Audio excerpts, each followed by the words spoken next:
तर नमस्कार, स्वागत आहे माझ्या नवीन ब्लॉगमध्ये. आज आम्ही आलो आमच्या ऊसाच्या रानात. आमचा ऊस जो गेला आहे त्याची आज आम्हाला पाचट पेटवायचे. तर आमचा आबा पुढं पाचट पेटवते ती तुम्हाला मी दाखवतो. आता हे हळूहळू पेटलेलं आहे आणि आमचा आबा पण आता याला पुढे पेटवत नेते ती बघा. आम्ही पण इथं सगळी फुलदारीनं उभं राहिलेलो आहे, का तर आमच्या मागं जी ऊस आहे ती अजिबात पेटला नाही पाहिजे. आम्ही पण हे आमच्या हातात नारळाच्या फांद्या घेतलेल्या आहे ही सगळा मागं ऊस आहे बघा. आता हे आमचा आबा पुढे पेटवत नेते ती सगळं बघा.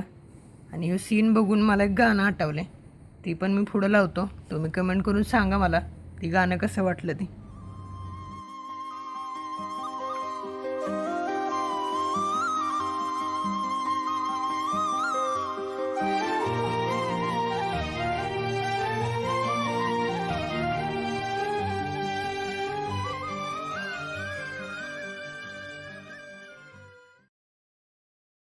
सगळे पेटवून झालेलं आहे आणि आम्ही सगळी चाललो आता पुढचं पेटवायला.